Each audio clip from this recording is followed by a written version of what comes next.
Let's go ahead and get into some exciting news. Here's the news. All right. Well, if you missed it, the first CFP rankings were released on Tuesday, Halloween.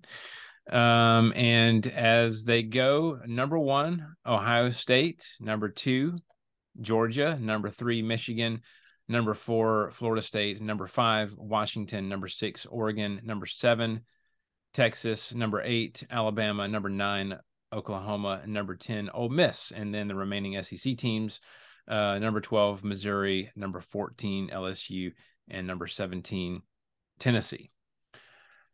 What are your thoughts? We see the first CFP rankings. Do we have issue with any of those? How are we feeling? I'll defer to Grant. Go ahead, Grant. I have no issue with these rankings.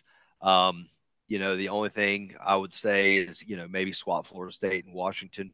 Washington's had a close call. Florida State's had a few of them. Honestly, other than that, Oregon, their one loss comes to Washington. Alabama's comes to Texas. Oklahoma, I feel like Oklahoma might be a little high, given that their loss was to Kansas, who is, not a terrible team, but it is Kansas. But the thing, at the end of the day, all these, college football rankings, and playoff rankings, and everything else. At this time in this moment, it's largely just kind of speculation or it's flux. It'll all work itself out by the end of the season, kind of like it always does, right?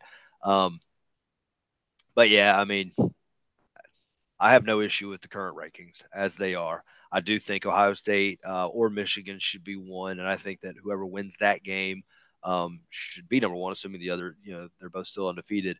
And Georgia at 2. I could easily put them at 3, but again, it doesn't ultimately really matter. And I'm content with where everything currently stands. Grant is content. What do you think, Matt? I don't really have much to say about it either. Aside from, if you look at the strength of schedule, Ohio State is ranked. I had it just a second when I've lost it.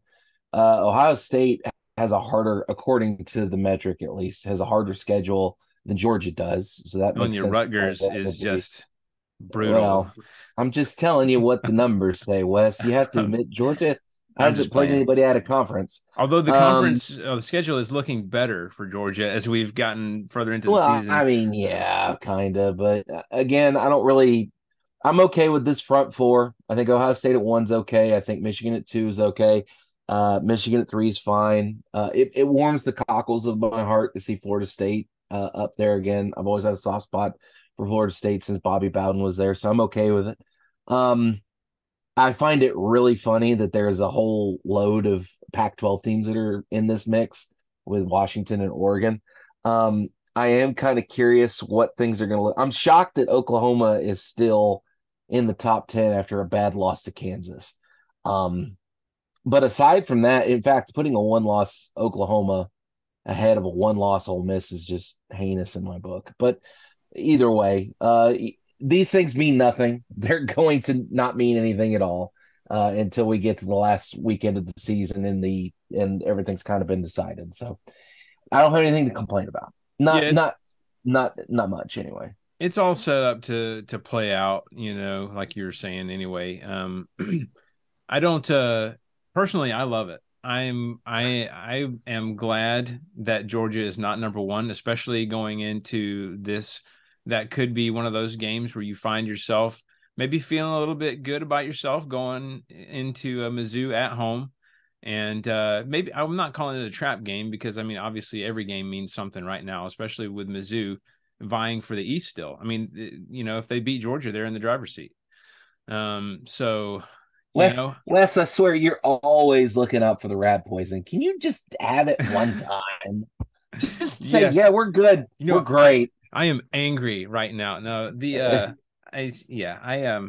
what's even better about this is I know the first person, the person who is way happier than I am is Kirby Smart, right? Because he's like, Georgia is number 2. That gives fuel for my players.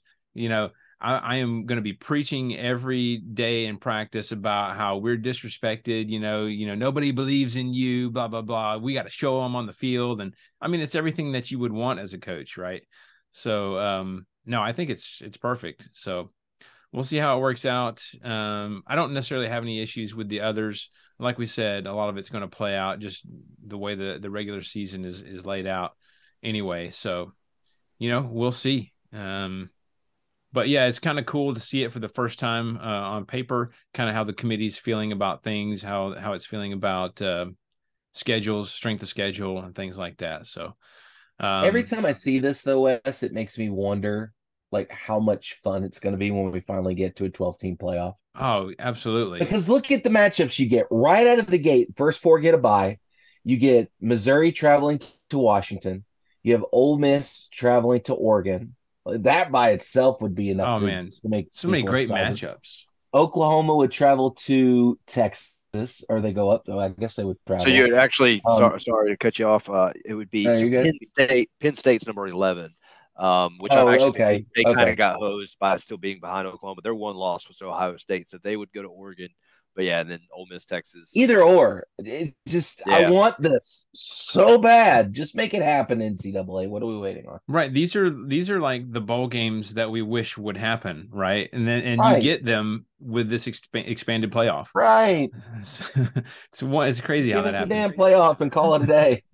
Do any other bowl games matter at that point, though? No, right. They don't. No, they do for the kids and for the schools that play in, I'm sure. But in the grand scheme, no. It would matter for us as Tennessee fans at 17. Nobody cares who won the Citrus Bowl last year. Citrus Bowl doesn't exist anymore, but you get my idea. Right. Yeah.